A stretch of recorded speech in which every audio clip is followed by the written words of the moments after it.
de C3, C4 que estaba comprimida por la médula, es por aquí, C3, C4.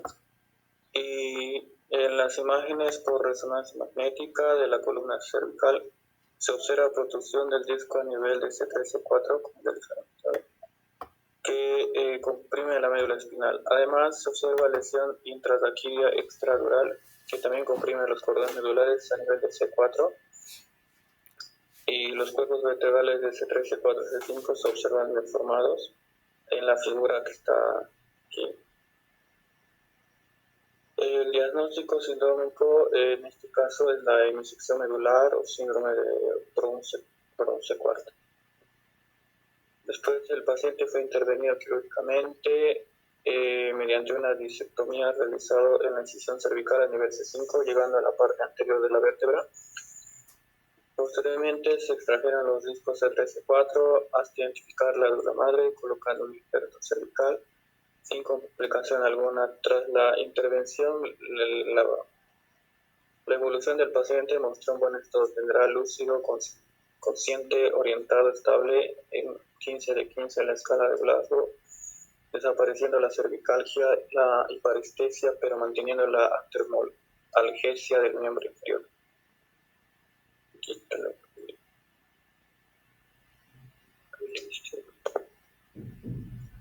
En la discusión, entonces, el paciente presentó una hemisección de la médula espinal por la herniación del cervical C3, C4, afectando sus funciones motoras y térmicas que produjeron parálisis del mismo lado de la lesión y anestesia por falta de la sensación de dolor y temperatura del lado opuesto.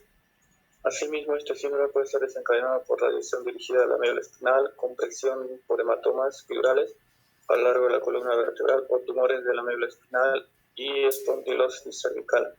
Este síndrome es una enfermedad con etiología más frecuente con traumatismos de la hemimédula.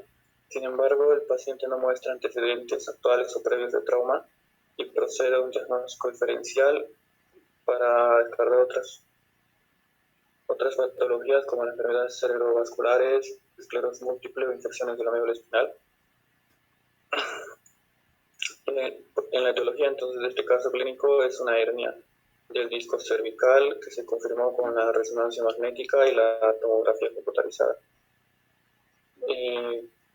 Considerando entonces las hernias cervicales sintomáticas, aquellas que cursan con radiculopatías, la hernia de discos cervicales son más frecuentes en la cuarta y quinta década de la vida y la localización más frecuente es a nivel de C6, C7 un 60%, C5, C6 20% y C4, C5, siendo la raíz C7 la más afectada.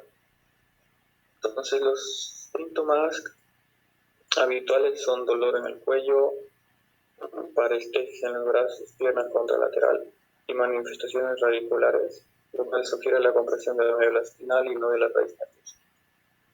Otros presentan hernia intradural y extradural.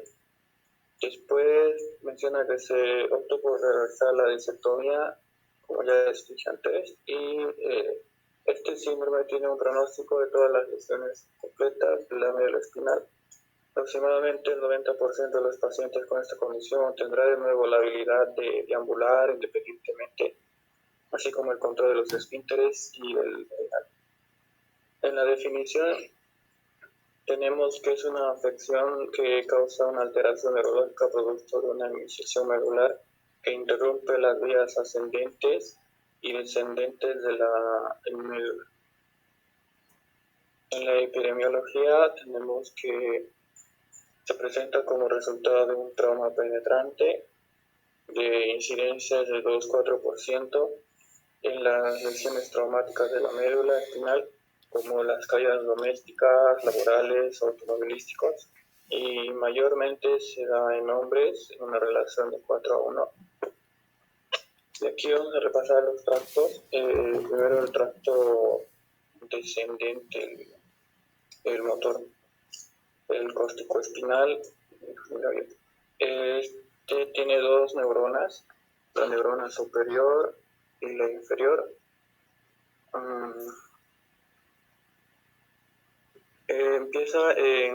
desciende por la corteza y se va a entrecruzar al nivel inferior de la médula oblongada o la es la motoneurona superior. Después va ascendiendo hasta los cuernos ventrales del lado opuesto. Después de ahí va a hacer sinapsis en las motoneuronas alfa. Estas son las que van a salir a inervar los músculos. Pues tenemos los tractos ascendentes, que primero está el espinotalámico anterior, que este tracto transporta información de tacto grueso y presión, y el tacto protopático, que es el tacto grueso, consiste en la capacidad de percibir que algo esté tocando la piel, aunque sin que pueda determinar la localización exacta ni la forma, tamaño o textura del objeto. Es la sensibilidad más primitiva y difusa, poco o nada diferenciada, y responde a todos los excitantes cutáneos dolorosos, al calor o al frío extremo o al tacto grueso. Entonces el espinotalámico tiene tres niveles, tres neuronas. Uno es el ganglionar, que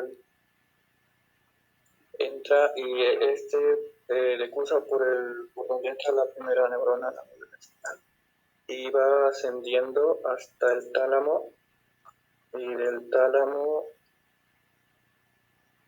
a la parte del núcleo ventral posterior lateral, y de ahí sale la tercera neurona que va a la corteza. Después tenemos el espinotalámico lateral, que es el tracto que transmite el dolor y la temperatura, que su fibra se cruza a nivel de la médula. Entra por aquí la primera neurona y por donde entra la primera neurona se decursa al otro lado, y de ahí va ascendiendo hasta el tálamo la segunda neurona, y de ahí la tercera va a la corteza. Después tenemos el tracto del fascículo de Gracil y del cuneiforme. Los fascículos Gracilis o de Gall y cuneiforme de Burtach, que llevan información de tacto fino, sensión de sensión de posesión y la vibración de los tazones de estos ganglios, de ganglios coccigios, sacros y lumbares, y los 6 últimos torácicos está el Gracil, que el Gracil es como que más inferior, ¿no?, del tronco inferior y las piernas, y el cuneiforme es superior a es los axones de los ganglios raquídeos de 6 primeros torácicos y todos los cervicales. Y sus axones cruzan a nivel del bulbo raquídeo. Esto tiene 3 neuronas también. La primera es la ganglionar, que aquí está su cuerpo, y después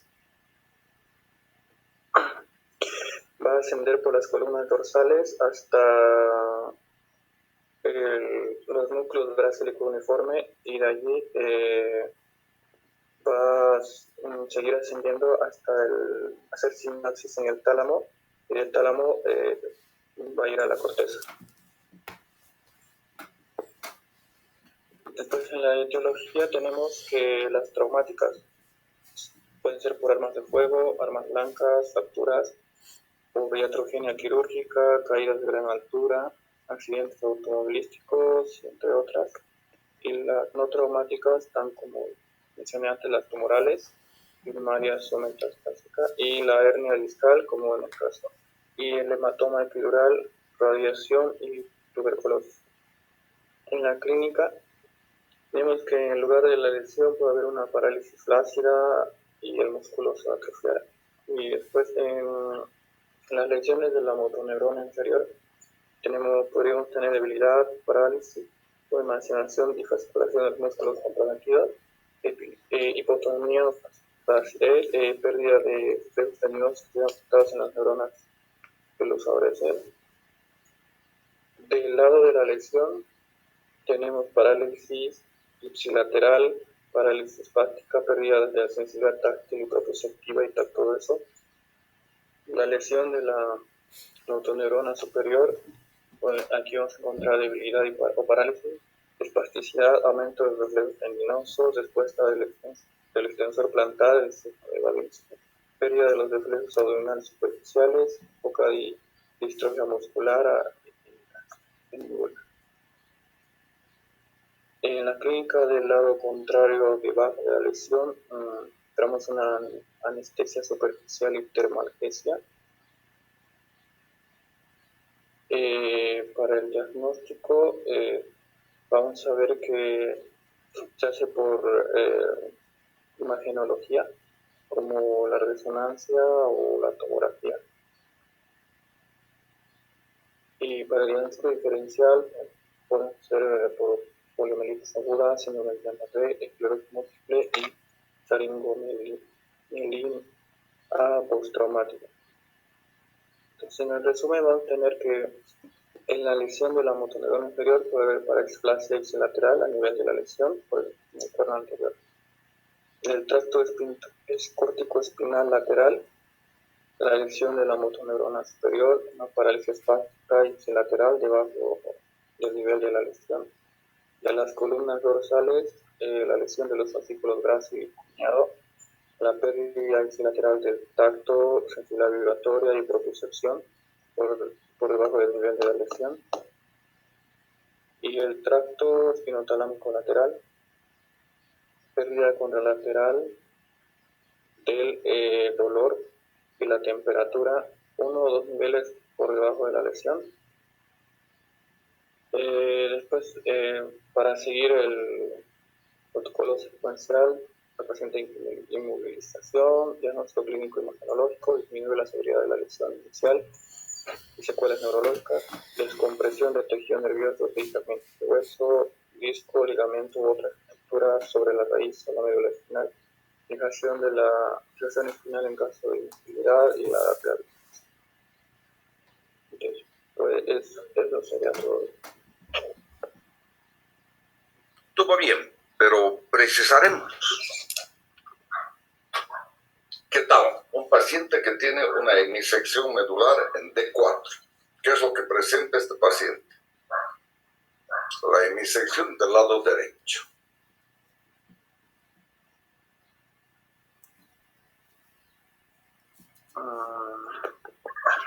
Pues en el lado de la...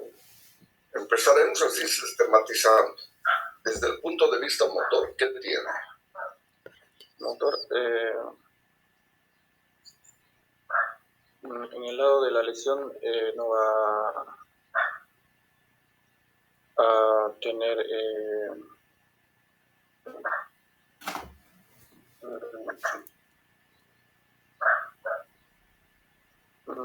va a estar paralizado por debajo de ese nivel T4, digamos. Sí, T4, ¿qué es lo que tiene?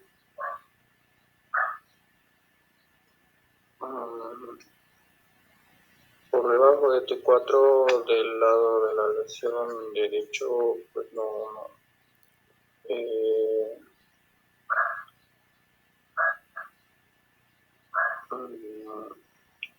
va a sentir nada por debajo de la lesión.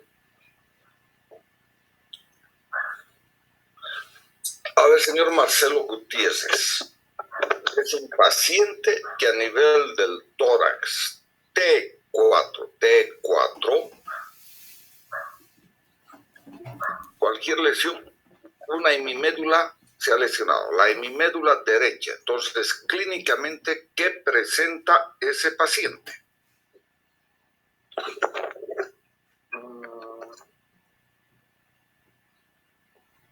Pues en el lugar de la lesión, una parálisis flácida y el músculo se va a atrofiar. O después en ese lado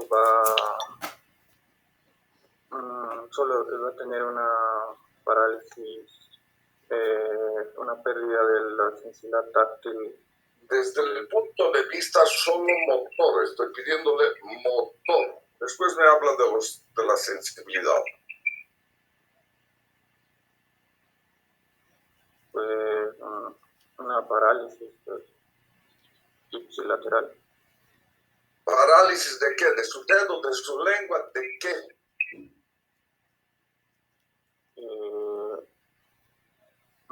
Sí, del miembro inferior derecho. Porque no, de 4, no afectaría al miembro superior. ¿Y cómo se llama eso? Se llama monoplegia. Así, es una sección de la mitad de la médula, es decir, el cordón lateral por donde discurre el haz córtico-espinal está seccionado. Entonces, de ese lado, ¿qué tiene? Una monoplegia.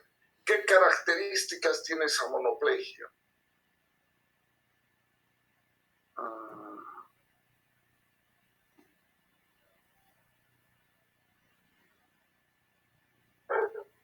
Que no...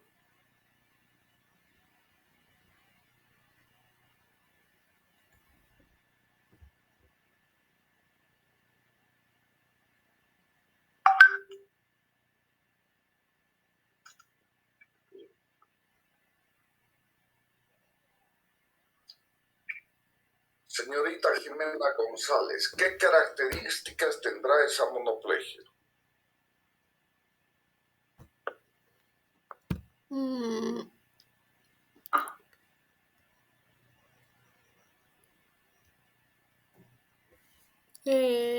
Si va a ser una lesión a nivel de D4, pues según la motoneurona superior nos dice que va a haber una hiperreflexia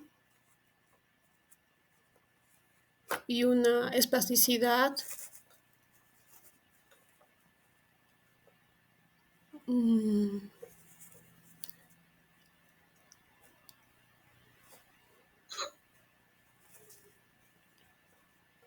Y el signo de Babinski positivo, si no mal no recuerdo.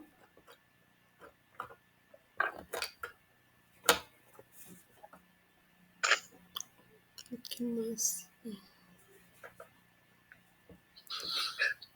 Es por eso la importancia, les he pedido, así como si fuera un favor, por favor, aprendan de memoria la lesión de la motoneurona superior, de la motoneurona inferior, porque el análisis de la plegia, de la parálisis, pasa por definir qué lesión ha producido o qué tipo de motoneurona está afectada para producir ese tipo de lesión. Si es la motoneurona superior, hay plegia, o sea, disminución de la fuerza o abolición de la fuerza, aumento de los reflejos, aumento del tono muscular y del signo de Babinski. Es muy difícil aprender eso. Señor Gutiérrez, es muy difícil exigirle eso. Si usted está presentando el tema, ayer en el síndrome compresivo medular he hecho la misma pregunta. Todo lo que significa deficiencia motora pasa por el análisis.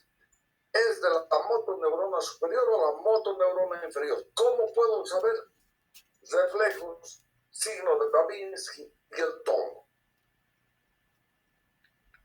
Por Dios, es que les exijo mucho.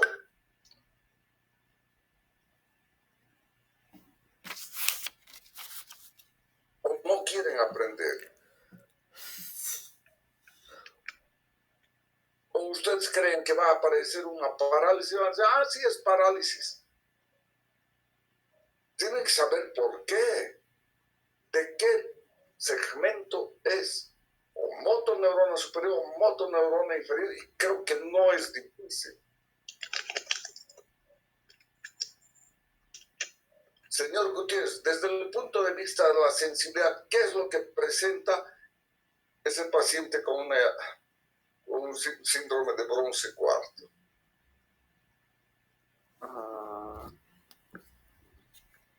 Pues del lado de la lesión va a perder la sensibilidad táctil y propioceptiva, y del otro lado, del contrario, va a estar con una anestesia superficial y termal, que es pero por debajo de la lesión. Y eso es todo. ¿Siente dolor? ¿Siente temperatura o no siente? En el lado contralateral no va a sentir dolor ni la temperatura. Señor Gutiérrez, es muy difícil sistematizar la idea. Si empezaré, el miembro inferior lesionado, el que no mueve, el tracto espinotalámico de ese miembro, es decir, la sensibilidad superficial térmica dolorosa. Transcurre, permítame, alguien golpea mi puerta.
A ver, señor Gutiérrez, desde el punto de vista motor tenemos una una monoplegia del miembro inferior derecho. Desde el punto de vista sensitivo, la sensibilidad es superficial y profunda.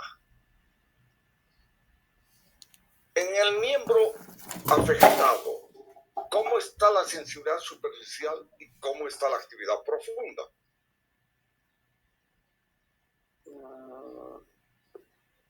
En el miembro afectado, que sea el derecho, no va a tener sensibilidad profunda, y en el lado contrario no va a tener. Nada, en el miembro inferior afectado, la sensibilidad profunda está alterada porque está seccionado el cordón posterior.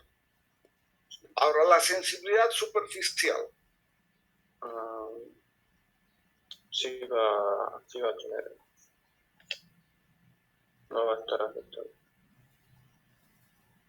Señor Gutiérrez, si me responde así, parecería que tiene algún problema usted para expresarse.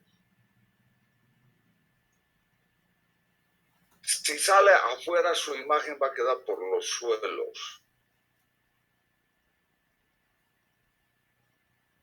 ¿Le es difícil ser coherente y expresarse bien? No, es que porque el tracto espinotalámico, cuando entra, se va a decusar del mismo lado que entra la primera neurona, por eso no va a estar afectada la sensibilidad superficial. Excelente, puede decirme, el miembro inferior afectado tiene una sensibilidad superficial conservada. ¿Por qué? Porque todas las vías en todos los segmentos entrecruzan y ascienden por el cordón contralateral. La sensibilidad profunda está afectada porque todos los propioceptores del mismo lado ascienden por el mismo lado y el cordón posterior está seccionado. Creo que no es difícil. Y le exijo a usted, si yo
mis compañeros,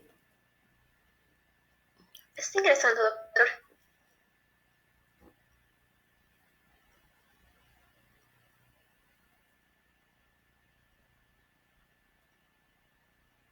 no estoy entendiendo los muchachos. O son muy niños, o no están capacitados para ser universitario. Me es difícil. No sé cómo se ven ustedes, pero es para preocuparse. Y son temas que estoy preguntando al que ha preparado.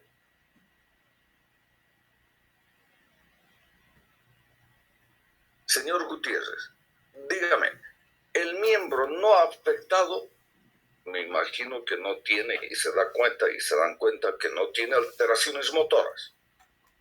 Pero desde el punto de vista de la sensibilidad, ¿cuáles son las alteraciones que presenta?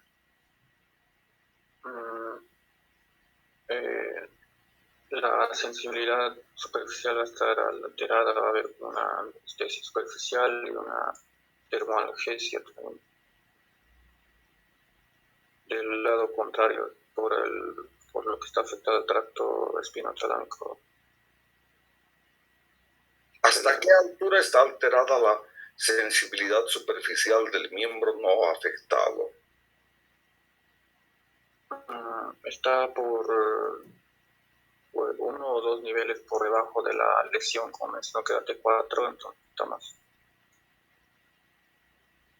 Es decir, en ese mi cuerpo usted va 100, 100, 100, 100, de 4, 100, de 5, 100, entre de 5, de 6, no siente y tiene anestesia de ese miembro. Estamos de acuerdo. La sensibilidad profunda.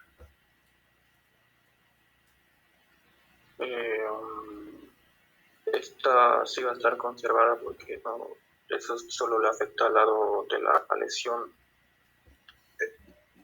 Bueno, entonces podemos resumir diciendo, en el síndrome de Bronce-Quart se produce del lado de la lesión una plegia, pues si es alta, hemiplegia, si es inferior, monoplegia,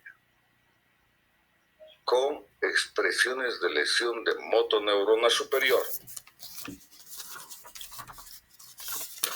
La sensibilidad superficial no está afectada, pero la profunda sí, es decir, el miembro afectado siente dolor y siente temperatura, pero no sabe cómo está su miembro inferior, porque sus propios receptores no funcionan.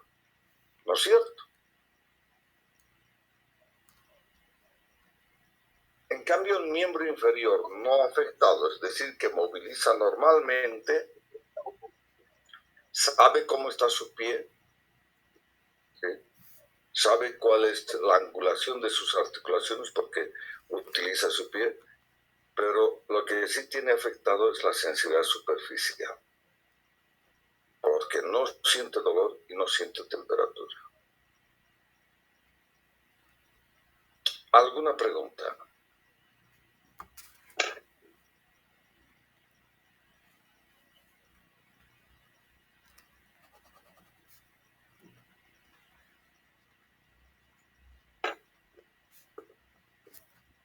¿Alguna pregunta?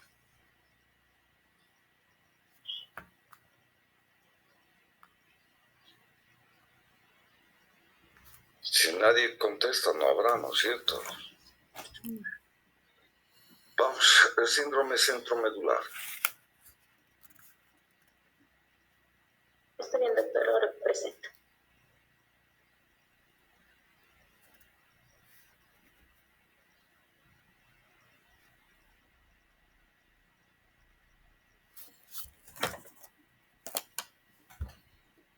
Mayra, ¿me puede ser anfitriona para poder compartir?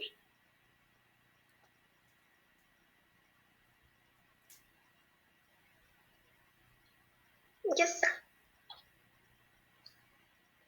Gracias.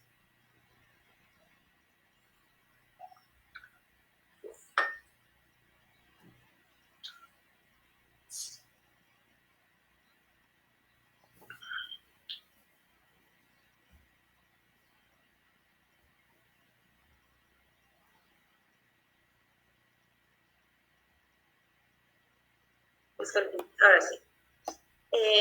Bueno, voy a presentar lo que es el síndrome medular central, o también llamado el síndrome de Schneider.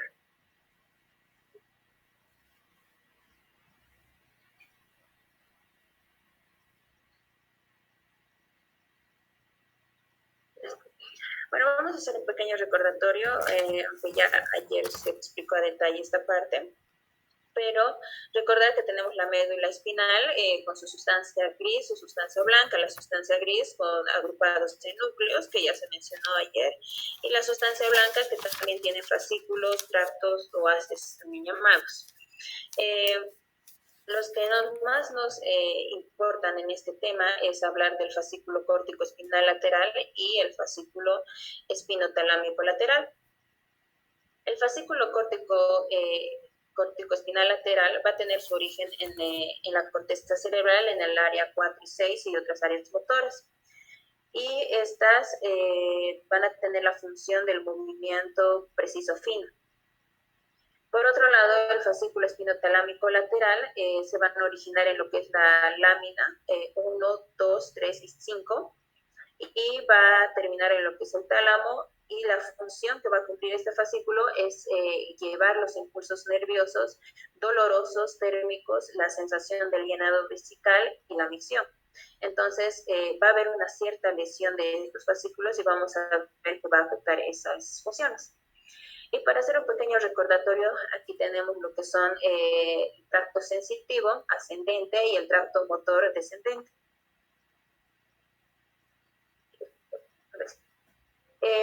Entonces, recordar que las vías aferentes se van a originar en lo que es los receptores sensitivos, ingresan por el nervio y el asta posterior, y de aquí pueden proseguir tres vías: ascender directamente al encéfalo, o cruzar lo que es la sustancia gris por la comisura de la sustancia gris y ascender, o formar lo que es el arco reflejo, hacer sinapsis con una interneurona, y esta a su vez va a ser una sinapsis con la neurona motora.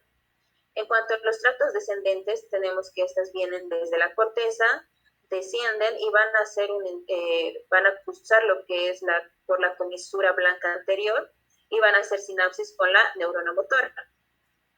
Entonces, ya ingresando en lo que es el tema, tenemos que el síndrome centromedular es un síndrome neurológico causado por una lesión en el centro de la médula, que va a afectar los tractos espinotalámicos, los sensoriales, y la cara medial de los tractos córtico-espinales, que van a ser los motores. Epidemiológicamente, esta es la más común en cuanto a la lesión medular incompleta, en su prevalencia es el 9% de las personas con lesión medular traumática. Los más afectados llegan a ser los hombres. Y en pacientes jóvenes se va a deber más que todo por traumas. Y en pacientes con edad avanzada puede ser por una hiperextensión del cuello combinado con una enfermedad subyacente de la columna vertebral. Entonces vamos a hablar de la etiología.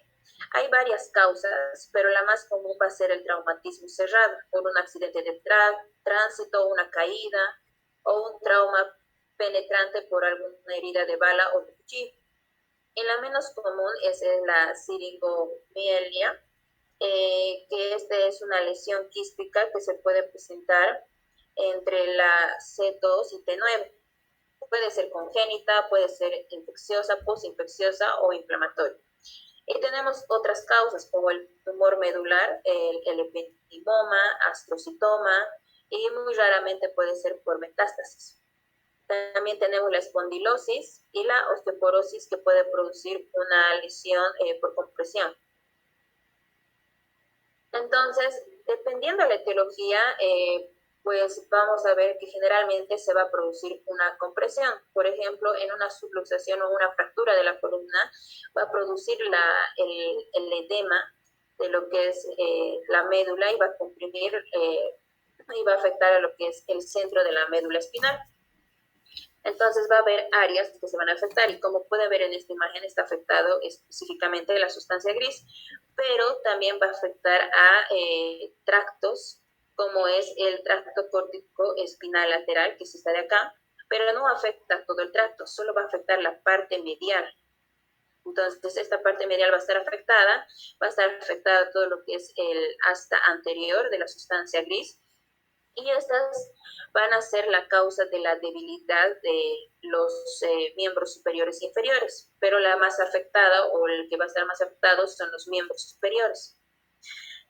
También se va a ver una interrupción axonal de la sustancia blanca al pasar del asta posterior al asta anterior, y esto es lo que va a producir la alteración de los reflejos tendinosos profundos. Y va a haber también la compresión de lo que es el tracto o el haz espinotalámico lateral, que es esta de acá, perdón, espinotalámico lateral, y esta es lo que va a causar la disminución sensitiva. Y pues así también, como hemos mencionado, en la sustancia gris hay núcleos y estos núcleos van a estar afectados. Vamos a ver más adelante algunos detalles. Entonces, ¿qué vamos a ver en la clínica? Vamos a hablar tanto de déficit sensorial como déficit motor. Entonces, en el déficit sensorial vamos a ver que hay en la sensación del dolor y de la temperatura, estas van a estar ausentes. ¿En qué áreas? Ausentes en la distribución de uno o varios dermatomas que van a estar adyacentes, o sea, dependiendo de dónde va a ser la lesión. Pero van a estar intactas más arriba o más abajo de esa lesión, ¿no? Y esto es más que todo por lo que hemos mencionado, por la interrupción de las fibras espinotalámicas. Ahora, ¿qué pasa con la parte del sacra? Dice que existe una preservación sacra, es decir, que no está afectado la sensibilidad dolorosa ni de la temperatura. ¿Esto por qué? Es porque esos haces que tendrían que estar afectados están más lateralizados, o sea, están más al costado, entonces no llega a afectar. Y tenemos el síndrome comisural. ¿A qué se refiere con esto? El síndrome comisular es la lesión de la comisura blanca anterior, o sea, esta parte de acá. Esta área va a estar afectado, va a estar lesionado y por lo tanto va a haber una pérdida de la sensibilidad dolorosa y térmica bilateralmente y va a ser simétrica. Estos van a corresponder a los dermatomas donde pues hubo la lesión, ¿no? En cuanto a la sensibilidad propioceptiva y vibratoria, van a estar intactas. No va a haber ninguna alteración. ¿Esto por qué? Porque las columnas posteriores están intactas, no hay ninguna afectación de estas. Ahora, en el déficit motor, ¿qué vamos a ver? Vamos a ver que hay una debilidad de los miembros superiores e inferiores, pero va a estar más afectado los miembros superiores. Y pues aquí es donde se ve la afectación de la segunda motoneurona. Por lo tanto, ¿qué vamos a encontrar? Atrofia, fasciculaciones, atonía, debilidad, hiporreflexia, ¿no? Y la ausencia del signo de Babinski. La actividad motora que va a estar asociada a los segmentos sacros también van a estar preservados, no va a haber ninguna alteración. Puede haber, como tal, no haya, puede haber también retención de orina. Como habíamos mencionado, una de las opciones era la sensación del llenado vesical, entonces esta va a estar alterada y puede presentarse eso, ¿no? La retención de orina. Y otra manifestación, la espasticidad. ¿Cómo vamos a diagnosticar este síndrome?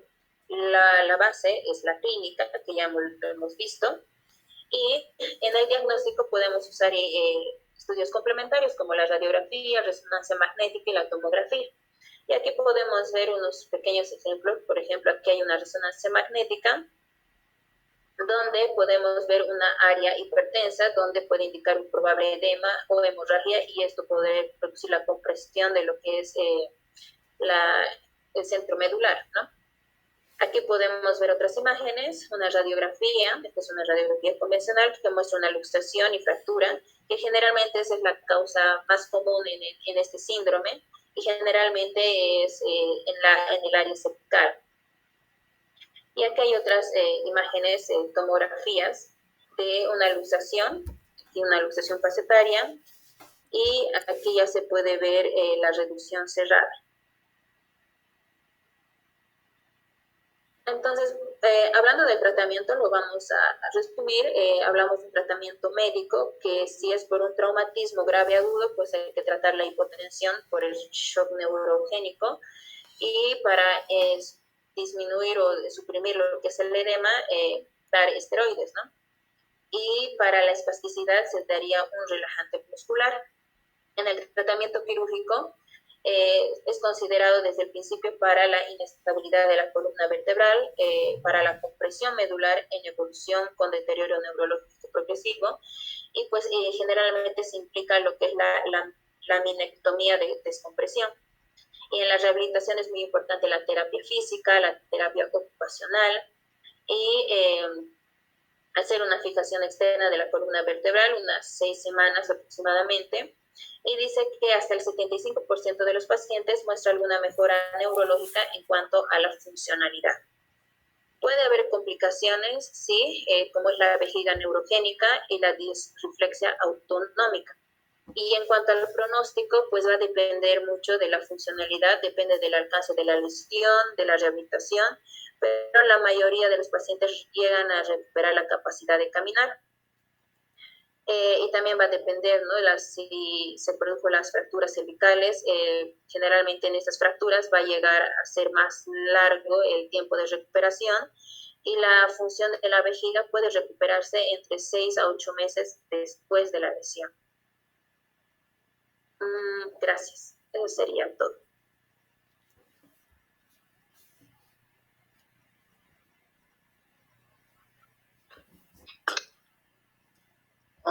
Señorita, ¿quién ha expuesto? ¿González? Sí, doctor. ¿Cuál es el examen o qué es lo que debo encontrar en el examen para sospechar de que existe un síndrome centromedular?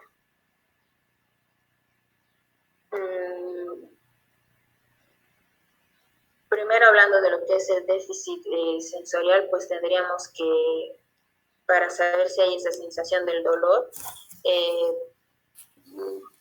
tendríamos que, no sé, pinchar con algo puntiagudo e ir preguntando, ¿no?, si siente el dolor, si no siente el dolor, entonces ir haciendo ese examen.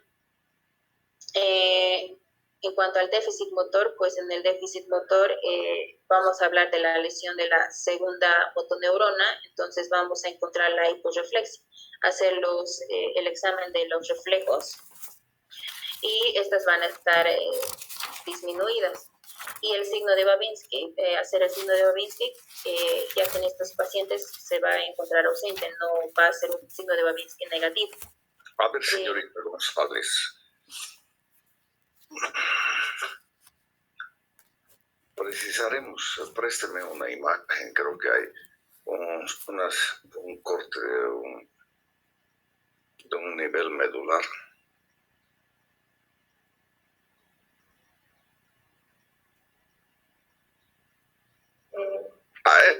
Está bien. Bien, cuando hablamos del síndrome centromedular, hablamos precisamente, si ustedes se fijan en ese corte en la parte central, hay un puntito negro. Es el conducto medular central resabio de la notocorda. Debe medir 1 milímetro. Por delante de este hay una comisura, se llama comisura. Precisamente las fibras sensitivas de uno y otro lado atraviesan por delante de este orificio, de este conducto. Así, el dermatoma de este segmento que ingresa, ese dermatoma lleva la sensibilidad superficial térmica dolorosa, entrecruza delante y del otro lado delante. Este conducto está tapizado con células ependimarias y astrocitos. Por muchas causas puede dilatarse, causas hidrodinámicas, se dilata. O puede ser asiento de un tumor que está creciendo en ese conducto. O una hemorragia. Y de ese milímetro que tiene empieza a tener 2 o 3 milímetros, que es suficiente para afectar las fibras sensitivas que están delante. Y aparece el síndrome centromedular. ¿Cómo se ve eso? Si la lesión, o sea, lo interesante es de que este centromedular, las lesiones crecen hacia arriba y hacia abajo, no tanto a lo ancho. Entonces puede ser el segmento D4, D5, que ha crecido y ha lesionado la parte de la comisura anterior.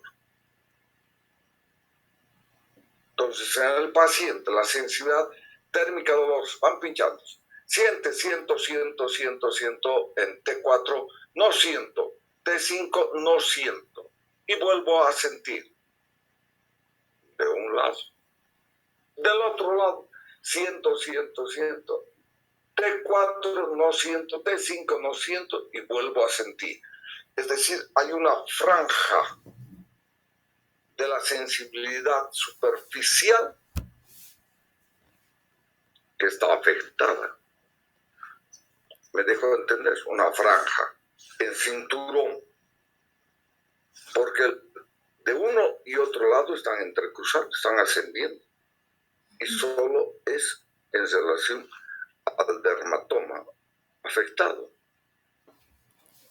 ¿Se logra comprender lo que digo?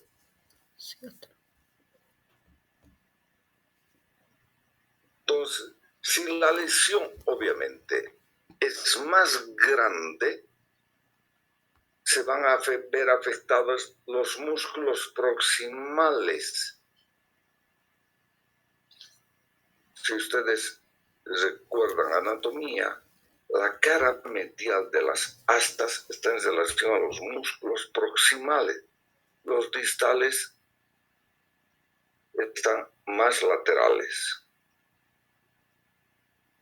Entonces puede presentar debilidad de los troncos en las áreas que están en relación a los plexos braquiales o lumbares.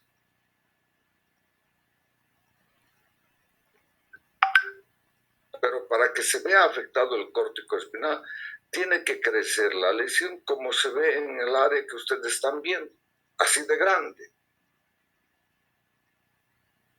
A veces más pequeño y habrá un edema que lesione e irrite. Pero el síndrome centromedular en inicio solo es una alteración sensitiva. En cinturón porque se ven afectados o se ven afectadas las fibras del dermatoma que entrecruzan. ¿Comprendemos aquello?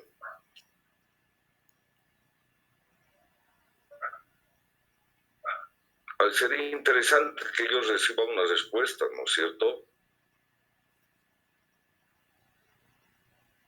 ¿Se entiende o no se entiende? ¿O alguien tiene una pregunta? No, Sí, se doctor, se entiende. entiende. Excelente. Permítame un momento.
¿Existe alguna pregunta para poder entender mejor?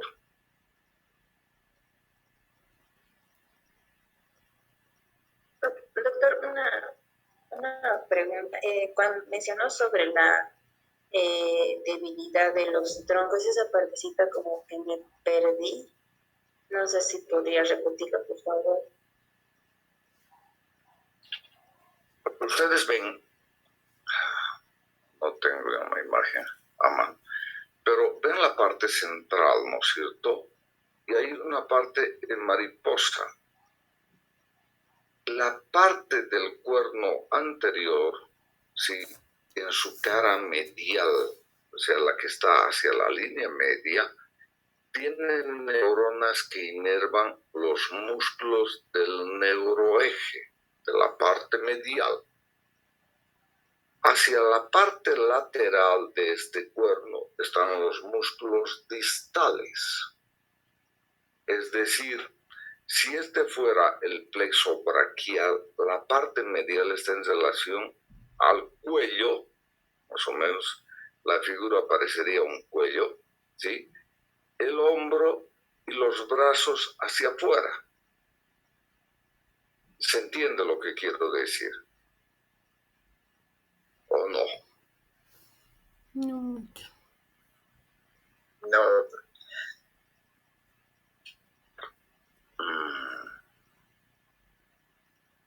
Nuevamente, la línea media de la médula esta, ¿sí? A ver, présteme, deme posibilidad de compartir. Creo que yo tengo por aquí una imagen.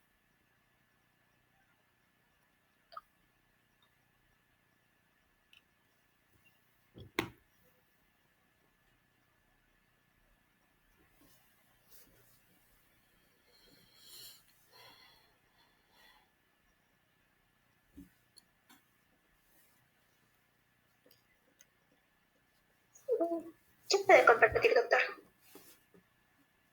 Ya.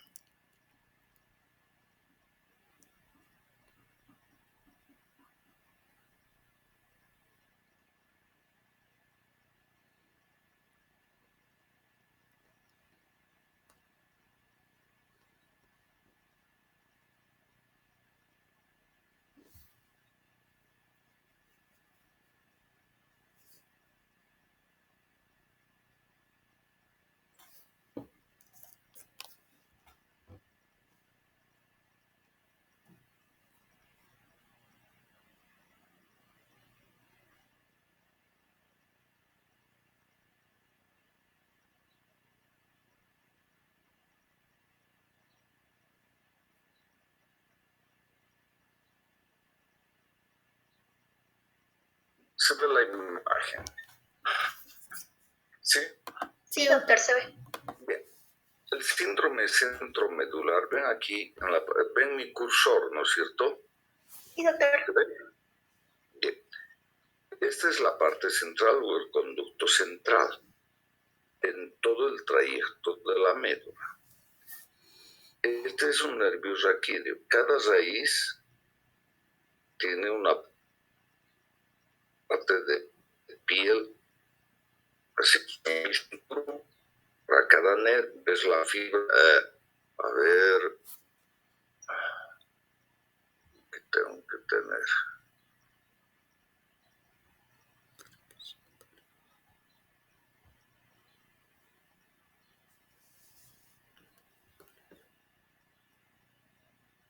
Vean ustedes, esta es la cebra neurológica. Cada nervio, o sea, cada raíz tiene un segmento de piel. A esto se llama dermatomas. ¿No es cierto? Se ubica. ¿Sí? Sí, doctor. Excelente. Entonces, cuando vemos esta imagen, tenemos una representación de que este es un nervio y tiene un dermatoma. Este nervio, si es T5, tiene la piel de T5. Si este es T4, tiene T4. Y del otro lado también. Entonces, si el conducto central medular está lesionado o hay una masa que está agrandando, va a lesionar las fibras superficiales que hemos visto. El espino talámico se llama porque entrecruza las fibras de este lado, pasa al lado contralateral y asciende. Estas otras entrecruzan y se suma a la otra y asciende. Y del otro lado también. ¿Sí? Entonces, si la lesión se produce en el centro medular, estas fibras que están entrecruzando son las lesionadas. ¿Se comprende? Sí, doctor. Entonces, como solamente es la parte sensitiva, estas áreas de los dermatomas son los que tienen y presentan una alteración en relación a la parte sensitiva, no motora, solo sensitiva en un inicio. Esto dependerá del tamaño de la lesión. Ya les digo, la médula mide 1.8, casi 2 centímetros, es una cosa chiquita, es mi dedo gordo o el dedo gordo de ustedes. 2 centímetros. Ahí al centro se crece algo y se lesiona estas fibras. Entonces, el paciente siente una banda en cinturón, una ausencia de la sensibilidad dolorosa y térmica. Al examen, siento, no siento, siento. Al otro lado, siento, no siento y siento. Es una banda. ¿Por qué? Porque tiene su explicación la fisiopatología. Las fibras sensitivas que se han introducido y no están transmitiendo la conducción porque está lesionado. ¿Se comprende el centro medular? Sí, cuando les decía la parte motora de la motoneurona inferior,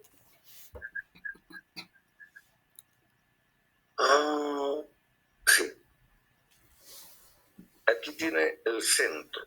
En esta zona, esta es la cara medial del asta anterior, están los músculos del neuroeje. Hagan de cuenta que este es un cuello, la mitad derecha, la mitad izquierda. Aquí empiezan los músculos proximales, aquí se extiende el brazo y aquí terminan los dedos. La parte central está para el eje, las partes laterales para los miembros. Entonces, cuando la lesión crece, primero se ve afectada esta cara medial, donde están los músculos proximales. Cuando crece más, se afectarán las partes distales de los miembros en el caso de que la lesión esté muy próxima o esté cerca del plexo lumbar o del plexo braquial. ¿Se comprende aquello? Sí, doctor. Sí, doctor.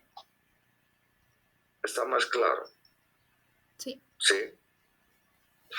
Ahora, la lesión crecerá más, entonces se verán afectados el córtico espinal que está más lejitos, ¿no es cierto? Y aparecerán síntomas de la motoneurona superior. Estos de la motoneurona inferior son difíciles de elucidar, no es muy fácil. ¿Se comprende? Sí, Sí, doctor. doctor. ¿Alguna pregunta?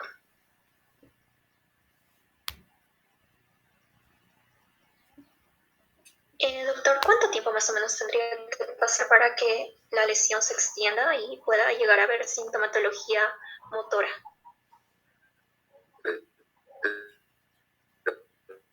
Dependerá de que el mismo tumor en una persona o en diferentes personas tienen crecimientos que dependerán de la naturaleza inmunológica o las defensas inmunológicas del paciente. Entonces no es difícil decir, pero necesitará que crezca unos 4 o 5 milímetros para que se vea afectado. Ahora, ¿en qué tiempo para una persona y otra difiere? ¿Se comprende aquello? Sí, doctor. Muchas gracias. Ok, esta tarde los veré con el cono, epicono y caudequina, ¿sí? Está bien, doctor. ¿A qué hora va a ser la clase? A las 5 de la tarde. ¿Ya? Y esto, hoy día lo haremos a las 4:30, ¿les parece?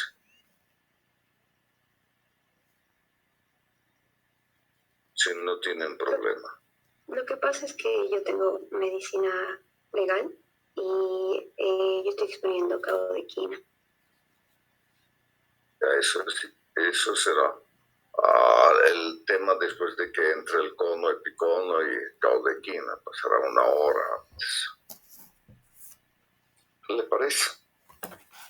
Está bien, doctor. Ya, 4:30 de la tarde entonces. ¿Ya? Está bien, doctor. Está bien, doctor. Hasta Hasta luego. luego. Hasta luego, doctor. Hasta luego, doctor. Gracias.